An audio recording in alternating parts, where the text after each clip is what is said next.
This podcast is a production of Unfiltered Studios. If you would like to know more about joining Unfiltered Studios, please visit our website at unfpod.com for more information. Producers understand that, and they don't cast me in. I'm not cast in those kind of films. I'm basically a martial art action star. I have a genre, loyal fan base, and I can say this. When it comes time to throw the punching and the kicking, Robert De Niro can sit down and just take a break. And then I'll do that myself. You know, when it comes to that, I'm well qualified to do the fight scenes, fight action. And my fight scenes are not the acrobatic kind, the backflips and the splits like Van Damme will do and all. I don't do that. I do the more practical stuff. Luckily, the choreographers, though, in my movies, allow the other martial artists to show off their best talents. I mean, Gary Daniels looked great in Ring of Fire, right? Yeah. All of them. Eric Lee looked great. He was a comic relief for it. Yeah. Well, but so everybody's got their own little style. What happened when you got to L.A.? Well, I got to L.A. Nobody knows me, right? I did not know anything about the film business. So I had some friends that were martial artists, and they said, well, there's this bookstore you can go to called Samuel French. And you go there, and they got a lot of books on how to be an actor. And so I go to the bookstore. Now I'm staying in a Holiday Inn in Glendale, California. And I buy like 5 or 6 books on how to be an actor. Shows you how to get a headshot and how to build your resume and how to find an agent, how to audition and enroll in acting classes. It shows you, it just literally every human activity. There are books about how to do it. Like if you want to be a carpenter, there's books that say how to be a carpenter. Oh, yeah. How to pick the right wood and measure it. Okay, so I got the books on how to be an actor, and I just did what they said. Richard, I did the same thing. Within 3 months, I was on General Hospital as a bad guy working. It was a section of the story arc on General Hospital where they had it called the Asian Quarter. That's where I met Steve Lee, who you know, and we became friends.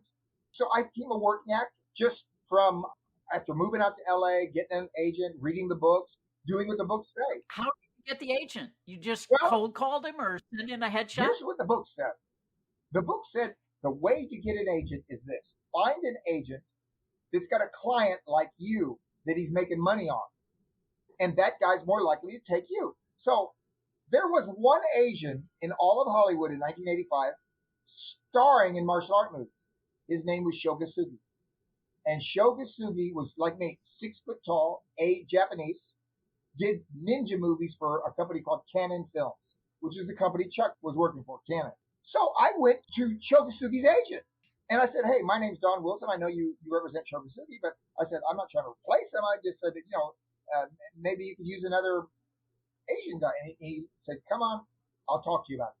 So I go in, and now he's just passed away, by the way. He passed away a year ago, Ray. But Ray looks at me, and Ray, he said to me later, he said, there are many roles that Shogasugi gets offered, good money roles, but Sho doesn't want to do them. He looks at it as it's below him. So Ray said to me, Don, I'll send you out for all the roles that Sho turns down. Because they're looking for a 6 foot tall Japanese guy because they want Sho. He said, would you mind that? And I said, no, absolutely. So the first one I got was a commercial for a Chinese, for soy sauce. And it was Le Choi Foods, Le Choi, which I believe is Chinese food. It's not Japanese, but they had a soy sauce coming out. And I did it, and I worked one day. We're talking 1985, and I made $10,000. Wow. Yeah. It took me not one day, like a half a day to shoot this commercial.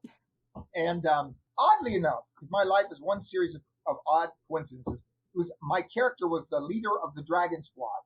Huh. So I had a fake dragon tattoo on my chest, and I make a mean face.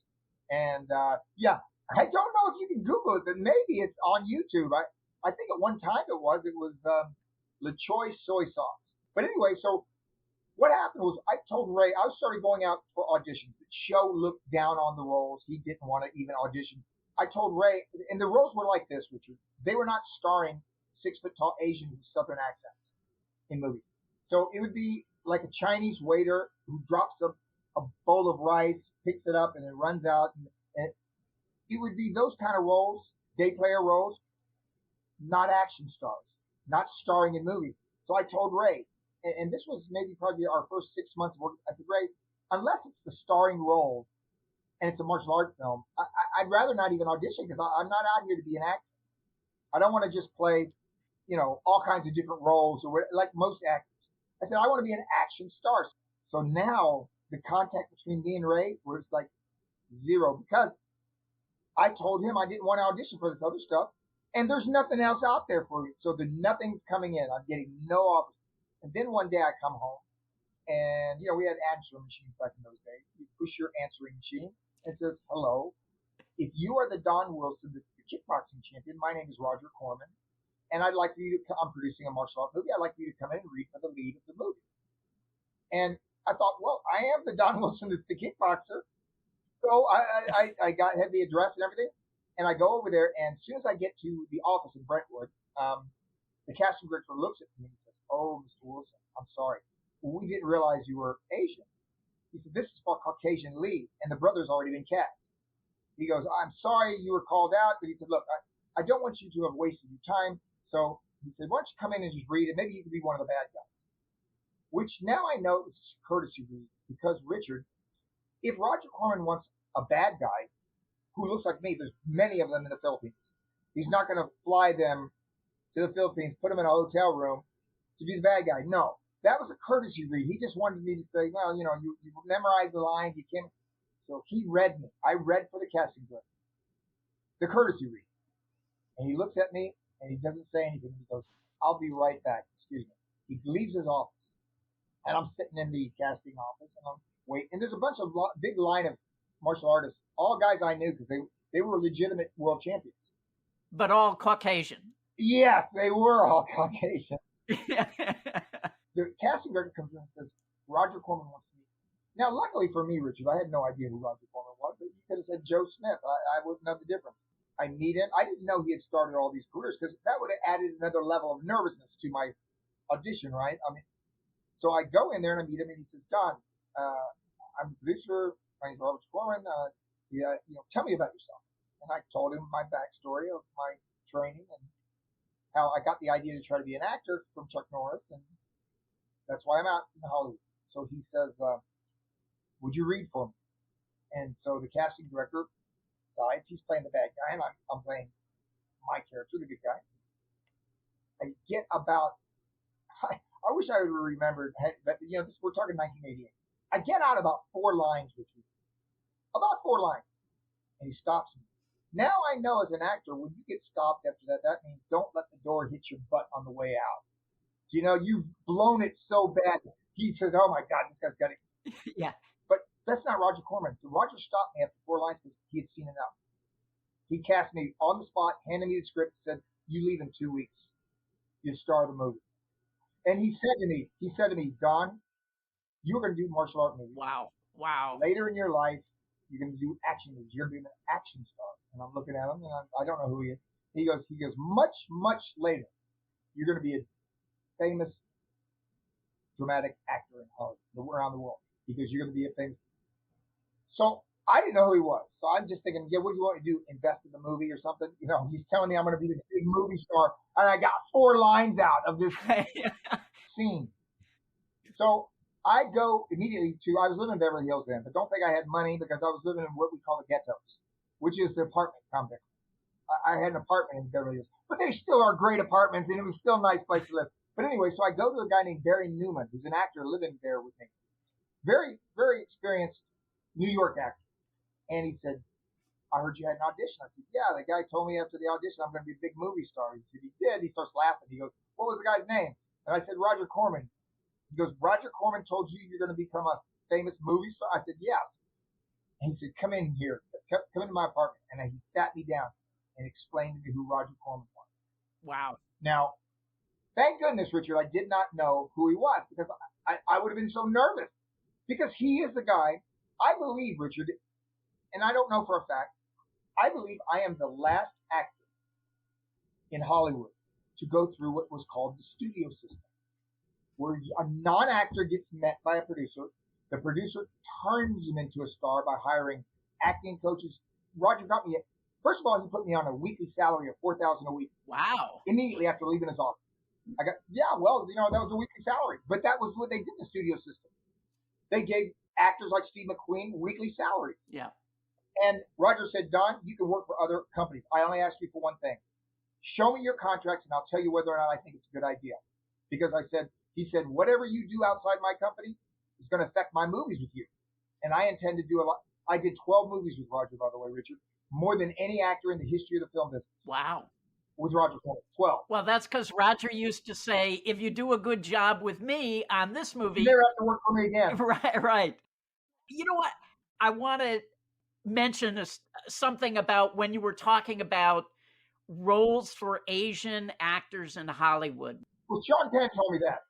Sean Penn said they don't write them for people like you. Right. Roles. So when we were doing Ring of Fire and I was auditioning people, all these Asian actors were showing up that I did not call in. Nobody had called these guys. And people hear through the grapevine, though. There is a grapevine in Hollywood. Word of mouth. Word of mouth.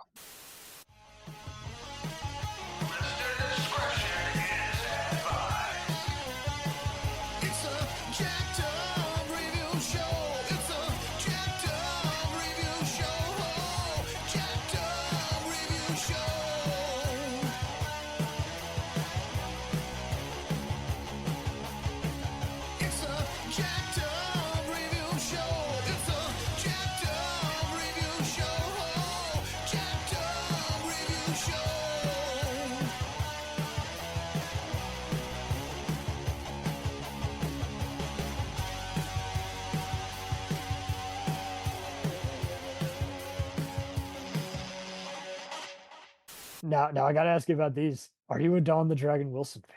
So I am, but for a long time I didn't realize that he was the guy from the Bloodfist movies, right? So yeah. And here's the thing: I didn't realize like Bloodfist 6 was called Ground Zero. So the first time I saw Don the Dragon Wilson was in a movie called Ground Zero. Turns out it's Bloodfist 6. Now here's the thing: I will take a picture and send it to you if you want. I currently have an eBay page open trying to find a copy of that damn movie where he's trapped in a nuclear missile silo with terrorists. Yeah. And I can't, I guess you could stream it on Amazon now, but I can't find a copy to buy. That's so weird. There should be a giant DVD collection. No, it's like, it's all like VHSs. The only DVD I found is from Australia. Oh, man. And it's $6. It's $6, but then $31 to ship it. We got to retaliate then and go to Shout Factory and say, you guys got the whole rights to the Roger Corman New Concorde factory. You got to release this. So I'll do a brief breakdown. He was also in The Crow, if I remember correctly, as a thug or something. He was in Batman Forever or something. Batman Forever. He was one of the punks, and he had a cool story about that. He's like, as a tribute, much like Speakman, he takes his master's teachings. And at the same time, he also, when the president of Blockbuster at the time asked for his autograph, he already knew where he was. He's like, okay, I'm a B-movie guy. I know what I am. Like Casper Van Dien, he accepted what he was, and while also enjoying his brief mainstream moments. Finally, a major martial arts movie starring the greatest kickboxers in the world. For 2,000 years, Taekwondo has evolved as the deadliest art of the Orient. Here, an American kickboxing champion is murdered. Now his brother has set out to find that killer. I advise you in the strongest of terms. Leave Manila today. But to find the killer, he must first battle the world's most lethal warriors.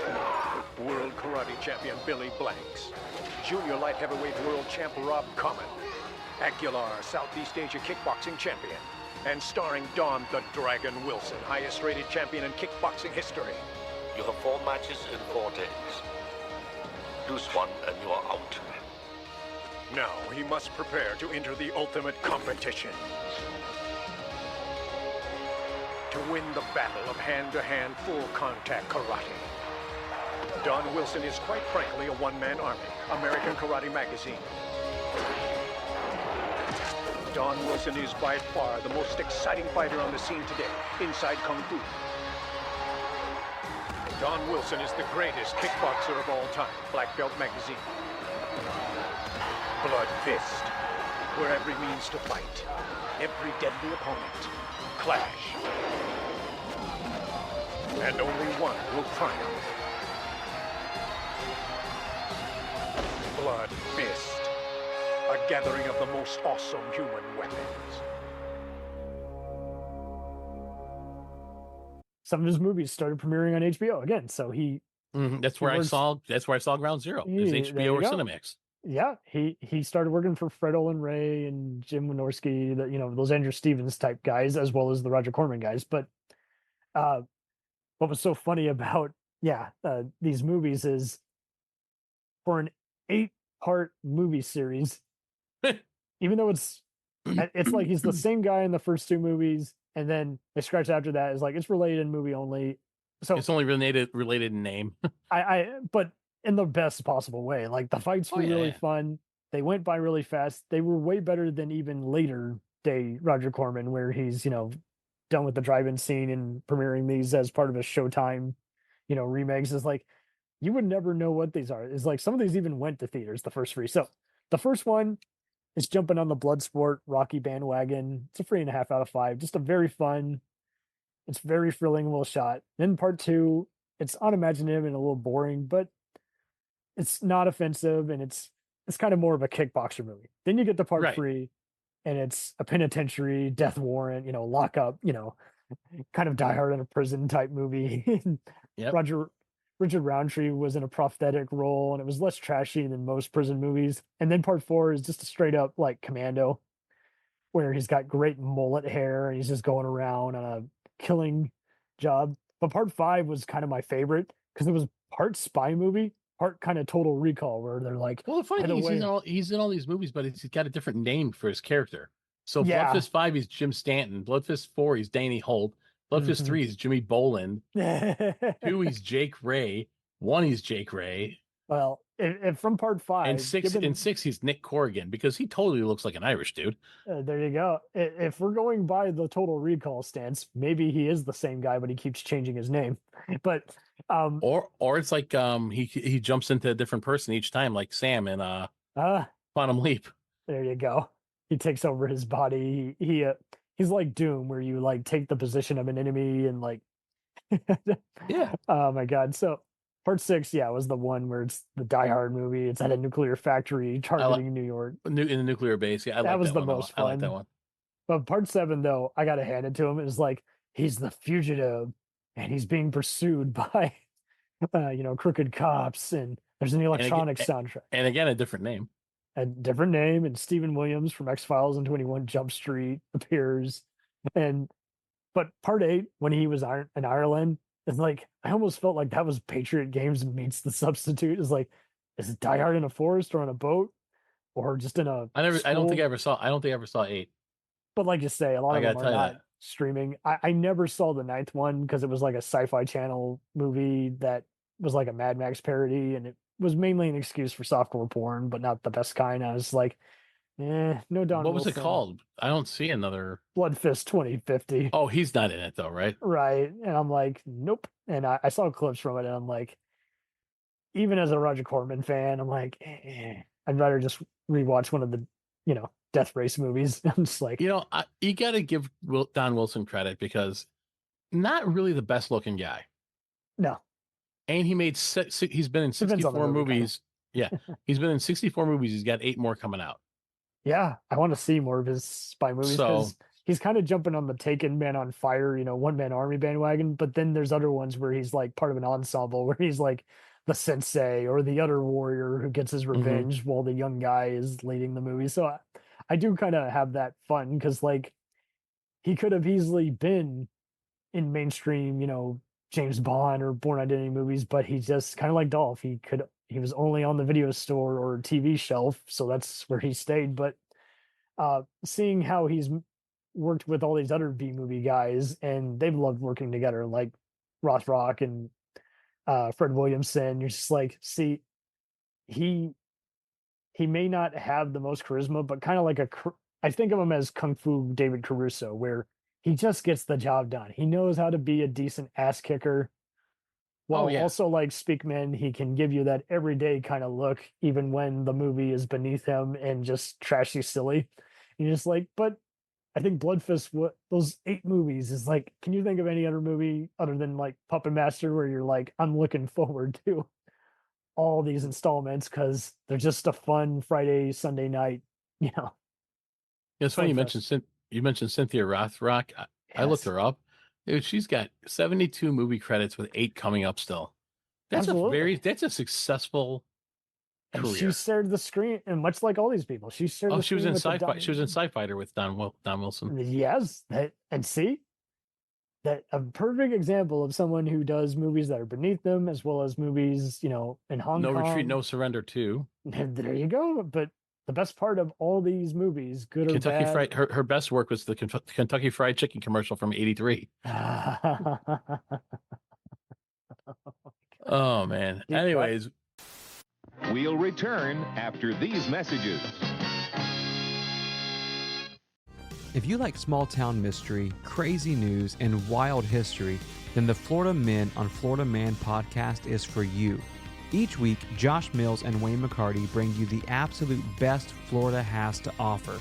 So if you're looking for a show that's safe for the family, but funny enough to help you escape everyday life, then listen to the Florida Men on Florida Man podcast. That's Florida Men, plural, on Florida Man podcast. Hey, it's Brent Pope, the host of Breakfast with Brent Pope. You've seen me on some of your favorite TV shows saying things like, "Give it up, Jimmy. You got to sink this putt to win." On Breakfast with Brent Pope, I sit down with guests from the entertainment world, and we do it all over breakfast. Or should I say Brentfast? Every week on Brentfast, you get inside Hollywood info and tips, great breakfast wrecks and booty debates. Most of all, you get the most delightful 30 minutes of your week. So dig in. It's Brentfast time. Listen at Brentfast.com, Apple Podcasts, or wherever fine podcasts are found.